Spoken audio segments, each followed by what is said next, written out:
Hello, my name is Marcus. I'm the compiler of a collection of therapy quotes entitled Psychoanalytic Self-Awareness Quotes. This is TQ 261. Therapy quote number 261. Hidden guilt. Somewhere back in childhood, we came to believe that we wounded our parents and perhaps our brothers and sisters. These wounds constitute imaginary crimes against our loved ones. We are aware only of the problem unconscious guilt produces. Some of us sabotage our own success. Some of us are unable to achieve a satisfactory intimate relationship. Some of us find it impossible to relax, etc. So the theory here is, in part, as I understand it, is that in the womb, the baby's needs are automatically met. And we imagine that if the baby were to have thoughts about this, we imagine that he might think that he's a little god or something. So we call this infantile megalomania. Unflattering term, but just to convey the idea that he's not aware that he's in his mother's belly. It's just him in this, right? And he has a need and it gets met. So he doesn't have a concept of the other yet.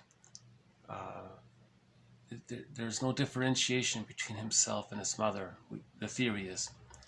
And humans come out of the womb too early.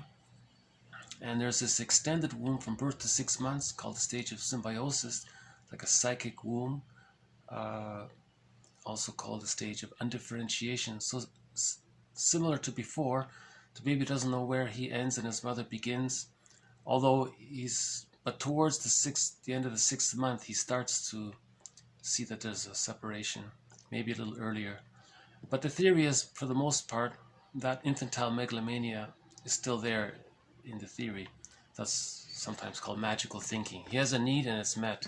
He has a want and it's met. So even from birth to 6 months, he's hungry. The mother's attuned to it, but he's not sure yet who the mother is because of that boundary blurring. Where does the baby end and the mother begin? That symbiotic egg, he's not sure. So we theorize he still thinks that he has a need and it got met. Maybe he created it because of his wish for it to be met. So there's this magical thinking. So he feels very powerful, we guess. Some people call it primary narcissism or something. So now that's fine. And then it's from 6 months to 36 months, he slowly hatches out of the symbiotic egg and achieves autonomy at the age of 3, psychic autonomy at the age of 3. That's called a psychological birth. And those old infantile megalomania thoughts, that's all been dissolved. That's an existential hearsay. It's over. It's done with. But let's say between birth and 6 months, sometimes the mother was misattuned, so the baby can handle that, I guess, for a while. But let's say she is continuously misattuned, or she somehow impinges her thoughts onto the baby, or is engulfing the baby, or demanding on the baby. So at some point, the theory is 2 things happen. Number 1 is the baby's going to have unconscious fantasies against this in rebellion. But that means he'd be hurting the mother, but he needs the mother. So maybe that's the seeds of unconscious guilt. Maybe he doesn't want to hurt the mother. He loves his mother, but he's hurting the mother, but he's not aware of it. Also, he identifies with the mother to some degree, because to deal with the stressful thoughts coming from the mother, he incorporates them to manage them, to handle them. So now when he's angry at himself, he's partly angry. When he's angry at his mother, he's partly angry at himself to the degree he's identified with her thoughts. So there's more psychic pain, right? So the mother is refusing to the baby identifies with that, then the baby does to himself what the mother did to him. So now the baby has strong fantasies against himself and his mother, unknowingly against himself, but it's directed towards the mother and towards the mother. So we can imagine that be a painful situation. if he were to imagine that he's hurting the one he loves, the one he needs, right? So that's sort of the theoretical basis for the idea that in the future, a person may feel guilty to leave the mother. Like if you're happy, that means you've left the symbiotic stage. You've left mother, right?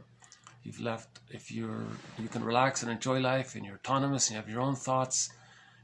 You see, you need a secure attachment to get to that place. But if you didn't have a secure attachment, you're still in rebellion about that. So there's the trauma. So now the repetition compulsion is to go over all that. So he's going to project his anger, the fantasies, he's going to rebound on himself. So he's caught in this. That's the theory of self-defeating behavior, unconscious guilt. In part, there's a clip from a movie that briefly addresses this. I thought I would just play it from the movie Spellbound. Guilty over something they never did. It usually goes back to their childhood. A child often wishes something terrible would happen to someone, and if something does happen to that person, the child believes he has caused it, and he grows up with a guilt complex over a sin that was only a child's bad dream. Okay, again. People often feel guilty over something they never did. It usually goes back to their childhood. A child often wishes something terrible would happen to someone, and if something does happen to that person, the child believes he has caused it, and he grows up with a guilt complex over a sin that was only a child's bad dream. So she's calling it a bad dream, a guilt complex over a bad dream. So the child had a dream-like fantasy where he's expressing his anger towards his mother. But he feels guilty. Now in adulthood, to be happy means you've left the mother, but you couldn't leave the mother because you need a secure attachment in order to leave the mother. You see, so that's why people sabotage their happiness, because they're stuck in that insecure attachment style. That's the theory basically. Now. Another aspect of this is that, let's say the child has a sibling and he transfers his need for a secure attachment onto the sibling. Now the sibling is sort of playing the role of the mother, but the sibling can't do that really. So the child may have angry feelings towards the sibling. And let's say something bad did happen to the sibling, the child might feel that he's responsible, that he caused it due to his magical thinking. See, in magical thinking, you think you cause everything.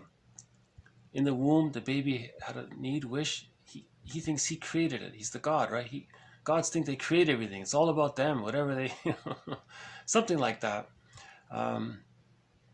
So maybe we'll do that one more time from Spellbound. People often feel guilty over something they never did. It usually goes back to their childhood. A child often wishes something terrible would happen to someone, and if something does happen to that person, the child believes he has caused it, and he grows up with a guilt complex over a sin that was only a child's bad dream. What I'm thinking is... So... No. Spellbound includes these little kernels of truth, but they're embedded within something else, so it gets kind of confusing. So with Spellbound, parts of it are a little misleading. You know, Hitchcock said the movie's more about the mystery aspect of it. He didn't want to really focus too much on the psychoanalysis, but he wanted to include aspects of it. So, but that's okay. We could glean a few little pieces of the psychotherapy process. So earlier today we played a clip from Now Voyager, and this one is from Spellbound. So they add to our growing knowledge on the therapy process. Okay, so just do this 261 one more time. Hidden guilt. Somewhere back in childhood, we came to believe that we wounded our parents and perhaps our brothers and sisters. These wounds constitute imaginary crimes against our loved ones. We are aware only of the problem unconscious guilt produces. So we're only aware of leading a self-defeating lifestyle or something. Whatever we're doing to sabotage our success or our chance for happiness. We're only aware of that. We're not aware of why. So the theory is maybe there's this unconscious guilt, this unconscious loyalty to a needed mother, but an unavailable mother. And there's a trauma there, so we're caught there. Something like that. Anyways, more to follow on this topic. This is a huge topic. We've made some progress, I think, to this point on Edmund Berger's theory, and we've made progress on complicated grief and some of the immature defense mechanisms. And I think this sort of begins a new thread on unconscious guilt, which we began yesterday. So this adds to it, and more will follow. So I'll just leave it at that. It helps, right, to unravel, to understand why a person may be unconsciously, manifesting something in their lives that they don't consciously want. So everyone consciously wants to be happy. So why isn't everybody consciously happy, right? Yeah. So we'll to be continued this topic. So I'll pause it here for now. So thank you very much.